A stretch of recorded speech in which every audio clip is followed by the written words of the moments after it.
على رسوله الكريم اما بعد عمر بھر کی ریاضت کا لہو لگتا ہے، عمر بھر کی ریاضت کا لہو لگتا ہے، اتنا آسان نہیں قاری قرآن ہونا۔ صاحب صدر، معزز استاذ اکرام اور میرے ہم مکتب ساتھیوں، السلام علیکم ورحمۃ اللہ وبرکاتہ۔ آج مجھے جس موضوع پر لب کشائی کرنے کا موقع ملا ہے، جو موضوع میری زبان و ذہن کو روشن تر کرنے لگا ہے، وہ موضوع ہے سیرت قرآن۔ ساتھیوں، قرآن ایک مکمل ضابطہ حیات ہے۔ کون سی الجھن، کون سی مشکل ہے جس کا اس میں موجود نہیں۔ یہ قرآن اللہ کا خط ہے جو ہماری طرف بھیجا گیا۔ اگر ہمارے دوست کا خط ہماری طرف آئے اور وہ کسی ایسی زبان میں ہو جسے ہم نہ پڑھ سکیں تو ہماری ہر ممکن کوشش ہوگی کہ کوئی ہمیں یہ بتا دے کہ اس خط میں ہمارے دوست نے ہمارے لیے کیا لکھا ہے۔ مگر افسوس کہ اللہ تبارک و تعالیٰ کی طرف سے آ گئی اس کتاب کے بارے میں ہمیں کبھی دلچسپ نہیں ہوا اس میں لکھا کیا ہے۔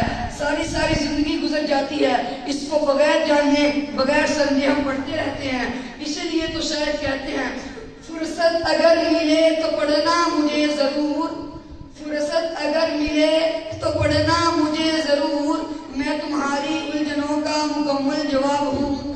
میرے پیارے ساتھیوں، قرآن کریم میں روحانی و جسمانی دونوں قسموں کی بیماریوں کے لیے شفا ہے، اور خود نبی اکرم صلی اللہ علیہ وآلہ وسلم نے مشکلات، آفات اور بیماریوں میں قرآن کے ذریعے علاج کی تلقین فرمائی ہے۔ قرآن مجید کے سامنے کوئی باطل نہیں ٹھہر سکتا۔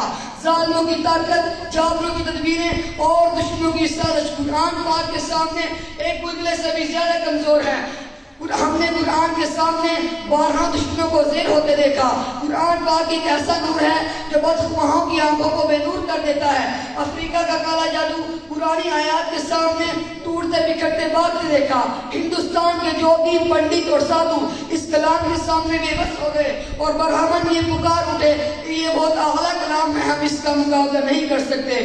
مگر سامعین کرام، آج کے مسلمان قرآن پاک کو چھوڑ کر ناپاک شکلی علوم کا سہارا لیتے ہیں۔ قرآن پاک اپنی قوت، شفا و شان اور تشریف کے ساتھ موجود ہے، مگر مسلمان جاہل اور لالچی حاملوں کے در پر اپنا عقیدہ، ایمان اور مال برباد کر رہے ہیں۔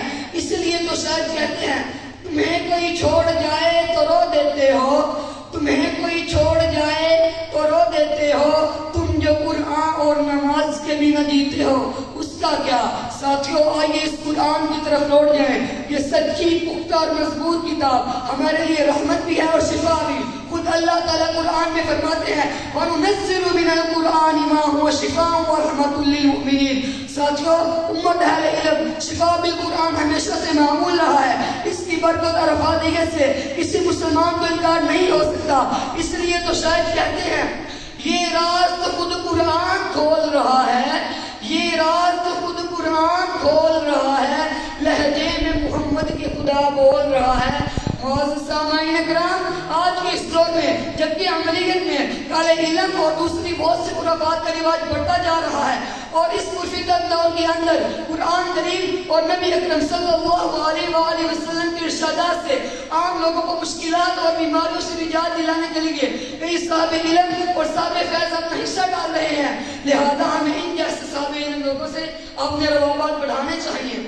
قرآن گھر میں ہے مگر ہم پڑھتے نہیں، قرآن گھر میں ہے مگر ہم پڑھتے نہیں، ذرا بھی اللہ کا خوف ہم کرتے نہیں، زلزلوں کے جھٹکوں سے تو اٹھ جاتے ہیں فوراً، سن کر آدان ہم کبھی اٹھتے نہیں۔ ہمیں مصیبت آتی ہے تو اللہ یاد آتا ہے، ہمیں مصیبت آتی ہے تو اللہ یاد آتا ہے، ورنہ سجدے میں سر ہم رکھتے نہیں۔ سورج سے تو انسان نظر آتے ہیں ہم، سورج سے تو انسان نظر آتے ہیں ہم، مگر سیرت سے تو مسلمان لگتے ہی نہیں، مگر سیرت سے تو مسلمان لگتے ہی نہیں۔ وما علینا الا البلاغ المبین۔